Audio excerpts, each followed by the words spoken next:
오늘 우리에게 주는 하나님의 말씀은 로마서 12장 1절에서 2절까지입니다. 신약성경 256면에 있습니다. 이 시간 하나님의 말씀을 다 함께 봉독하시겠습니다.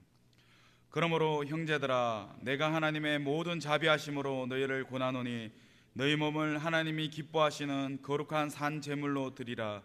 이는 너희가 드릴 영적 예배니라. 너희는 이 세대를 본받지 말고 오직 마음을 새롭게 함으로 변화를 받아 하나님의 선하시고 기뻐하시고 온전하신 뜻이 무엇인지 분별하도록 하라. 아멘. 이 시간 이성호 목사님 나오셔서 거룩한 산 제물이라는 제목으로 말씀 내려주실 때 큰 은혜 받으시기 바랍니다.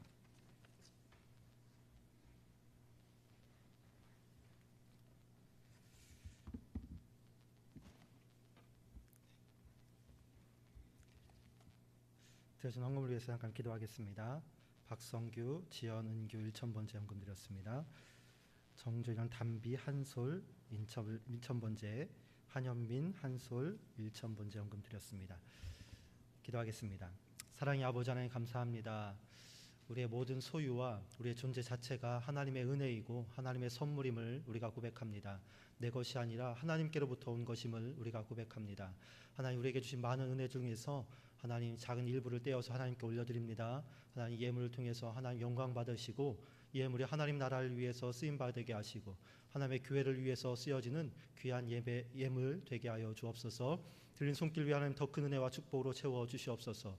오남전도회 우리 찬양을 기뻐 받으시는 주님, 우리 귀한 오남전도회를 축복하셔서 우리 교회를 이끌어가는 귀한 남전도회 되도록 하나님 힘을 더하시고 능력을 더하여 주시옵소서. 말씀을 듣습니다. 하나님, 귀한 말씀 나에게 주시는 말씀 되게 하시고 나에게 생명과 능력이 되는 말씀 되게 하여 주옵소서. 감사드리며 예수님의 이름으로 기도합니다. 아멘. 여러분 혹시 제사를 드려본 적 있으십니까?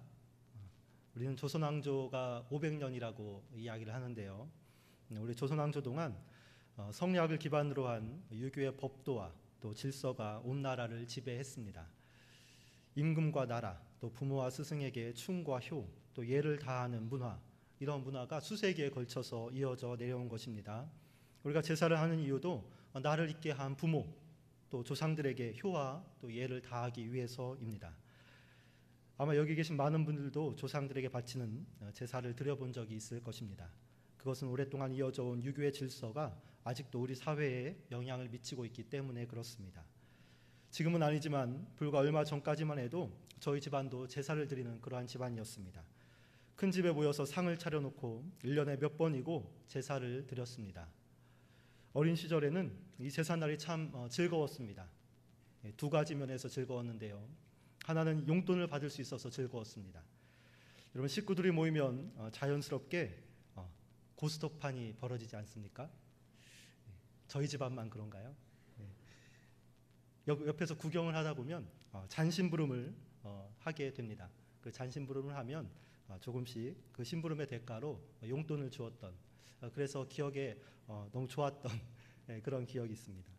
그래서 기다려지고 또 즐거운 그런 날이었습니다. 또 두 번째는 여러 가지 음식을 먹을 수 있어서 즐거웠습니다. 많은 음식들이 차려지잖아요. 그래서 그 음식을 한 상 가득한 그 음식을 마주할 수 있어서 즐거웠던 기억이 있습니다. 말 그대로 염불에는 마음이 없고 잿밥에만 관심이 있었던 것입니다. 어느 시대 또 어느 문화를 막론하고 인간은 초월적인 힘과 신비한 존재를 향해서 제사를 드립니다. 그리고 그 제사에서 빠질 수 없는 것이 바로 제물입니다. 때론 음식을 제물로 바칩니다. 때론 동물을 제물로 바치고 또 때로는 어떤 곳에서는 사람을 제물로 바치는 인신공양을 하기도 했습니다. 제사에서 제물이 빠진다는 것은 있을 수 없는 일이었습니다. 하다못해 정화수 한 잔, 냉수 한 그릇이라도 떠놓고 빌어야 했습니다. 그래야 초월적인 숭배의 대상이 우리의 소원과 우리의 바람을 들어준다 생각했기 때문입니다. 우리는 심청이 이야기를 잘 알고 있습니다. 심청이 이야기는 한마디로 말하면 몸으로 드리는 제물 이야기라고 할 수 있습니다. 흉흉하게 뛰노는 인당수를 잠재우기 위해 제물로 바쳐진 심청이, 더군다나 심청이는 죽은 몸이 아니고 살아있는 처녀니까 바로 산 제물이라고도 할 수 있겠습니다. 여러분, 심청 이야기를 보면 여러 가지 동기가 상당히 복합적으로 얽혀 있음을 우리가 알 수 있습니다. 첫 번째로 상인들이 등장합니다. 이 상인들은 지금으로 말하면 무역을 하는 사람들입니다. 바다는 언제나 위태한 장소입니다. 위험이 도사리고 있는 곳입니다. 이런 바다에서 배가 파손되지 않기를 바라는 것이 이들의 최대 관심사입니다. 그래서 상인들은 정기적으로 사람을, 그것도 처녀를 잡아다 바다의 신에게 제물로 바치게 됩니다. 상인들은 자신들의 생명과 재산을 보호하기 위해서 다른 사람, 그것도 여자와 어린이 같은 사회적 약자의 생명을 바다에 바쳤습니다. 남을 희생시켜서 자신의 생명과 재산을 보호하려 하려는 그러한 것이 바로 이 상인들의 동기였습니다. 이러한 책임전가, 그리고 타인의 생명을 볼보로 자신의 안위를 꾀하려는 이러한 폭력성이 심청이를 제물로 바치게 한 동기 중에 하나였습니다. 또 하나는 이 이야기를 만들어낸 사람들의 동기입니다. 우리의 풍습 가운데는 지배자에 의해서 의도적으로 만들어진 문화와 풍습이 많이 있습니다. 지배자들은 이데올로기를 바탕으로 문화와 관습을 만들어냅니다. 이렇게 형성된 문화, 관습, 또 이야기들은 자연스레 백성들의 인식에 침투합니다. 그리고 이내 그들의 삶을 지배하고 맙니다. 바로 심청이 이야기도 그러한 종류의 하나입니다. 당시 사회 지배층들은 춤과 더불어 효를 내세웠습니다. 춤과 효를 극도로 찬양하고 높은 차원으로 끌어올림으로써 사대부들이 지배하고 있는 계급사회의 질서를 유지하려고 했습니다. 지배체제를 순조롭게 만들기 위한 이념의 하나로 춤과 효가 사용된 것입니다. 이러한 맥락에서 심청이 이야기가 탄생하였습니다. 심청이의 죽음을 상징으로 내세워서 모든 백성이 심청이처럼 충효를 하면 복을 받게 된다는, 공양 및 삼백석을 얻어 가난에서 벗어나게 되고 또 눈도 뜨게 되는, 병으로부터 치료받을 수 있다는 그러한 선전의 도구로 사용된 것입니다. 나라와 임금에게 무조건적인 춤과 효를 강요함으로 자신의 지배체제를 견고히 하려 했던 것이 이 이야기를 만든 사람들의 동기였습니다. 심청이의 이야기의 동기가 어찌됐든 심청이는 자신을 제물로 삼았습니다. 언제나 배고팠던 한 소녀가 나를 위해서가 아니라 아버지의 눈을 뜨게 하기 위해서, 가족의 생계를 책임지기 위해서 흉흉하게 뛰노는 바닷속으로 뛰어들었습니다. 스스로 제물이 된 심청이의 모습은 분명 산 제물의 모습입니다. 오늘 우리가 말씀을 읽었는데 1절 말씀은 우리에게 이렇게 말씀하고 있습니다. 우리 1절 말씀을 함께 읽어보도록 하겠습니다. 그러므로 형제들아, 내가 하나님의 모든 자비하심으로 너희를 권하노니 너희 몸을 하나님이 기뻐하시는 거룩한 산 제물로 드리라. 이는 너희가 드릴 영적 예배니라. 오늘 바울은 말하고 있습니다. 우리의 몸을 하나님이 기뻐하시는 거룩한 산 제물로 드리라. 우리의 조상을 기쁘게 하는 제물이 되라 하지 않았습니다. 바다의 신을 기쁘게 하는 제물이 되라 하지 않았습니다.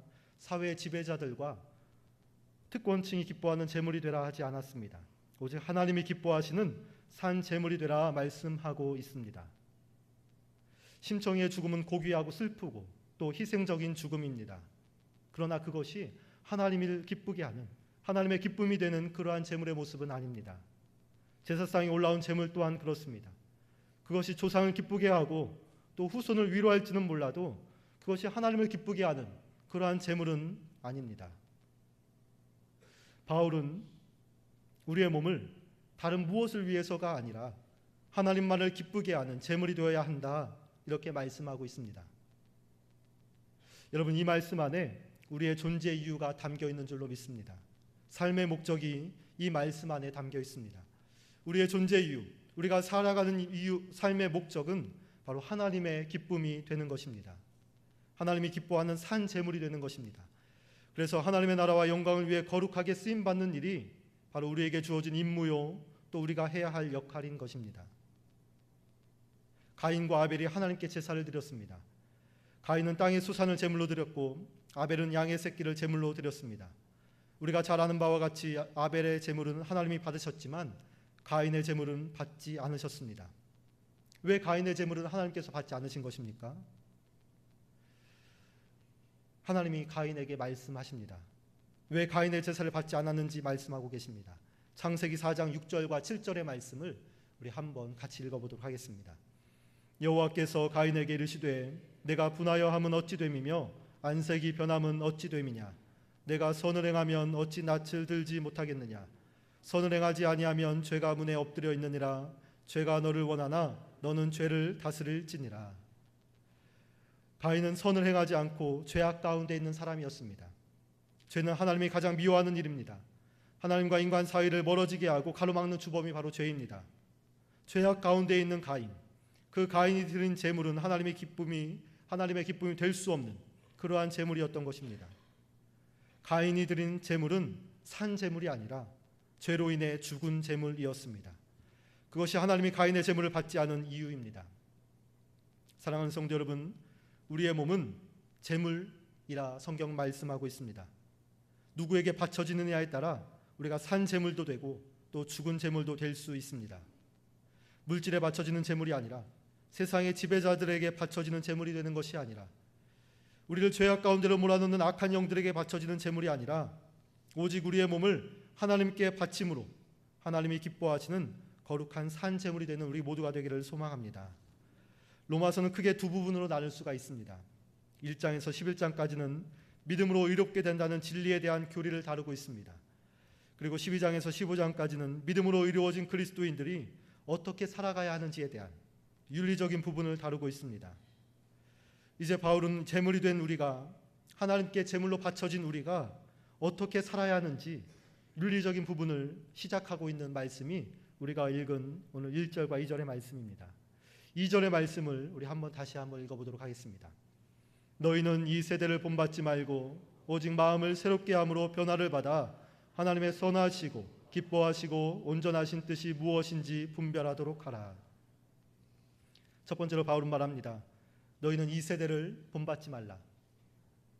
영어 성경의 번역은 이렇습니다. 이 세상의 패턴에 순응하지 말라. 이 세상의 흐름에 순응하지 말라. 세상을 지배하는 이념과 사조에 순응하며 살지 말라는 말입니다. 세속의 지배자들이 만들어 놓은 패턴을 더 이상 따라가지 말라는 말입니다. 이것이 그리스도인 된 우리가, 산 제물이 된 우리가 살아가야 할 삶의 방식이라고 오늘 말씀은 이야기하고 있습니다. 여러분, 우리가 살아가고 있는 이 세상은 어떤 모습입니까? 세속의 지배자들과 이념들은 이 사회를 어떠한 패턴으로 만들어 놓았습니까? 저들은 이 세상을 정글의 법칙이 난무하는 세상으로 만들어 놓았습니다. 강한 자가 모든 것을 잡아먹는 그러한 시스템으로 설정해 놓았습니다. 그 앞에서 약자는 숨조차 마음대로 내쉴 수 없는 그러한 상황입니다. 물질을 향한 숭배, 황금을 향한 숭배, 이 배금주의는 이미 종교의 수준을 넘어서게 되었습니다. 돈으로 모든 것을 해결할 수 있고 돈만 된다면 뭐가 어떻게 되든지 상관없다는 인식이 우리 사회에 팽배합니다. 1등이 아니면 패배자라는 인식이 우리 사회에 팽배합니다. 낙오자가 되는 그러한 시대를 우리가 살고 있습니다. 좋은 학교와 직장이 아니면 우리가 사람 대접을 받지 못하는 그러한 사회 속에 우리가 살아가고 있습니다. 인간을 목적이 아닌 수단과 도구로 사용되는 그러한 현상을 우리가 마주하게 되었습니다. 이러한 모습이 바로 오늘 세속의 지배자들과 이념들이 만들어 놓은 세상의 패턴입니다. 세상의 사조입니다. 이러한 패턴으로 가득 찬 이 세상은 바로가 지배하는 세상과도 같습니다. 만들어야 할 벽돌의 할당량은 나날이 늘어만 갑니다. 그러나 고된 노동 속에서 숨조차 마음대로 쉴 수가 없습니다. 마음껏 하나님을 예배할 수도 없습니다. 종과 노예로 살면서 그저 던져주는 음식이나 받아 먹어야 하는 그러한 처량한 신세입니다. 이렇듯 우리가 사는 세상은 바로의 지배하에 살아가는 이스라엘 백성과도 같습니다. 거대한 패턴에 휩쓸려서 종과 노예로 살아가는 그러한 모습 말입니다. 10번째 날의 호랑이라는 단편 소설이 있습니다. 호랑이가 조련사에게 잡혀왔습니다. 호랑이가 잡혀온 첫날, 호랑이는 끈질기게 으르렁대면서 우리의 창살을 이빨로 묻어 뜯으려고 했습니다. 호랑이는 자유로운 존재였고 숲의 기억을 갖고 있었기 때문이었습니다. 그러나 조련사는 호랑이를 굶김으로써 대응했습니다. 조련사는 여유롭게 중얼거립니다. 무척 사나운 호랑이로군. 하지만 이제 곧 당나귀처럼 굴게 될 거야. 내가 먹이를 주지 않을 테니까. 호랑이는 배가 고파졌습니다. 그래서 조련사에게 먹을 것을 달라고 말합니다. 그러자 조련사는 답했습니다. 고양이처럼 야옹거려봐. 그러면 내가 고기를 주지. 호랑이는 거절했습니다. 그는 호랑이였지 고양이가 아니었기 때문입니다. 그러나 이틀 후에 굶주림에 굴복한 호랑이는 조련사의 제안을 받아들였습니다. 그리고 마치 고양이처럼 야옹거리기 시작했습니다. 그러나 그럼에도 불구하고 조련사는 먹이를 주지 않았습니다. 다시 며칠 후 호랑이가 먹이를 달라고 하자 조련사는 당나귀처럼 히힝거려 보라고 요구했습니다. 호랑이는 백수의 왕으로서 체신이 있었습니다. 그렇기 때문에 호랑이는 조련사의 제안을 또다시 거부했습니다. 며칠을 먹지 않고 버텼습니다. 그러나 너무 배가 고픈 나머지 호랑이는 결국 당나귀처럼 히힝거렸습니다. 그날이 바로 호랑이가 우리에 잡혀온 지, 우리에 갇힌 지 열흘째 되는 날이었습니다. 당나귀처럼 히힝대는 호랑이의 소리를 들은 조련사는 건초 한 더미를 던져 주었습니다. 왜냐하면 그는 이제 더 이상 호랑이가 아니라 당나귀였기 때문입니다. 오늘 잡혀온 호랑이와 같이 바로가 지배하는 세상에서 살아가는 이스라엘 백성들과 같이 오늘을 살아가는 우리의 모습 또한 그렇습니다. 할당된 벽돌을 열심히 만들지만 건초 더미만 얻게 되는 것이 우리의 모습입니다. 거대한 세상의 패턴은 우리를 휩쓸어버리고 그렇게 초라한 모습으로 만들고 있습니다. 그러나 오늘 바울은 분명하게 말씀하고 있습니다. 이러한 세대를 본받지 말라. 더 이상 이 세상이 설정해 놓은 패턴에 순응하지 말라는 말입니다. 그 길을 따르지 말고 그 방식에 길들여지지 말라는 말입니다. 그렇습니다. 이 거대한 세상 속에서 우리를 당나귀로 만들어버리는 이념과 사상의 풍조를 따르지 않고 그리스도인의 모습으로 살아가는 일, 그것이 바로 하나님께 드려진 산 제물로서 우리가 살아가야 할 모습입니다. 우리를 휩쓸어가는 이 무시무시한 세상의 패턴 속에서 거기에 동화되지 않으며 그리스도인으로서 빛을 발하고 소금의 맛을 내는 일, 그것이 바로 하나님이 기뻐하는 산 제물로서 우리가 살아가야 하는 모습, 살아야 하는 그러한 모습인 것입니다. 한 마리의 양을 위해서 99마리의 양이 희생되는 체제가 그러한 패턴이 우리가 사는 오늘의 시대라면 그 체제를 거슬러서 길 잃은 한 마리의 양을 위해서 99마리의 양이 기다리는 체제로 변화시키는 일, 그것이 바로 거룩한 산 제물로서 우리가 살아야 하는 모습인 것입니다. 연어는 흐르는 강물을 거슬러서 올라갑니다. 물살이 센 강줄기에서 그 강의 패턴에 순응하지 않고 길들여지지 않고 그 흐름에 저항하고 거꾸로 올라갑니다. 그러한 모습이 우리에게 큰 감동을 일으키지 않습니까? 그러한 모습이 우리에게 큰 도전과 또 영감을 심어주지 않습니까? 바울은 우리 그리스도인들이 이 연어와 같이 시대의 강물을 거스르는 역동적인 힘과 능력이 있어야 함을 말하고 있습니다. 다니엘과 세 친구들을 우리는 기억합니다. 바벨론의 포로로 잡혀온 다니엘과 세 친구들은 거대한 체제 속에 사로잡히게 됩니다. 하나님이 아닌 왕을 숭배해야 하고 왕을 찬양해야 하고 왕이 내린 음식을 먹어야 하는, 그냥 음식이 아닙니다. 왕이 내린 음식은 우상에게 드려진 그 제물이 되는 그러한 음식입니다. 그 음식을 먹어야 하고 왕이 보낸 옷을 입어야 하는 이 거스를 수 없는 거대한 패턴 속으로 들어오게 되었습니다. 그러나 다니엘과 세 친구들은 오늘 연어와 같이 거센 물살을 거스르고 있습니다. 바벨론이란 거대한 세상이 설정해 놓은 그 패턴에 순응하지 않고 있습니다. 오히려 더욱 하나님을 의지하고 하나님을 붙잡고 하나님을 사모함으로 그 체제를 뒤집어 엎는 그러한 능력 있는 삶을 우리에게 보여주고 있습니다. 초대교회와 제자들의 삶 또한 그렇습니다. 로마의 식민지라는 거대한 패턴에 사로잡혔지만 교회와 제자들은 그 세대를 본받지 않았습니다. 그 패턴대로 따라가지 않았습니다. 로마가 설정해 놓은 거대한 체제들을 거스르면서 하나님의 나라를 선포한 사람들이 바로 그들이었습니다.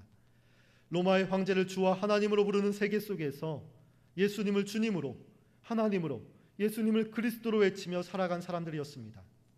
물질과 황금이 최고의 가치로 추앙받는 세계 속에서 자신의 몫을 팔아서 가난한 자들에게 나누어주는 그러한 시대의 풍조를 역행하는 그러한 능력 있는 모습을 우리에게 보여주고 있습니다. 시간조차 황제가 시간을 지배하는 태양력의 시간에서 예수님이 시간을 지배하는 교회력의 시간으로 바꾸어 살던 사람들이 바로 초대교회 사람들이었습니다. 이들 모두는 오늘 말씀처럼 이 세대를 본받지 않는 사람들이었습니다. 이 세상의 패턴에 순응하지 않는 사람들의 모습이 분명해 보입니다. 사랑하는 성도 여러분, 우리 모두는 하나님이 기뻐하는 거룩한 산 제물인 줄로 믿습니다. 하나님께 드려지는 제물로서 우리가 마땅히 살아야 할 삶의 모습이 있습니다. 그 삶의 모습은 바로 이 세대를 본받지 않는 삶입니다. 이 세상의 패턴에 순응하지 않는 삶입니다. 거센 시대의 조류를 거슬러서 하나님의 나라를 선포하며 예수를 주와 그리스도로 믿으며 역동적인 성령의 역사를 일구어내는 일이 바로 우리가 살아야 할 삶의 모습인 것입니다. 이 일을 위해 저와 여러분이 부름받은 줄로 믿습니다. 이 일을 위해 헌신하며 나아가는 우리 모두가 되기를 진심으로 소망합니다. 이제 말씀을 정리하겠습니다. 바울은 하나님께 드리는 산 제물로서 우리가 어떻게 살아가야 하는지 그 두 번째 사항을 말씀하고 있습니다. 다시 2절의 말씀을 한 번 더 읽어보겠습니다.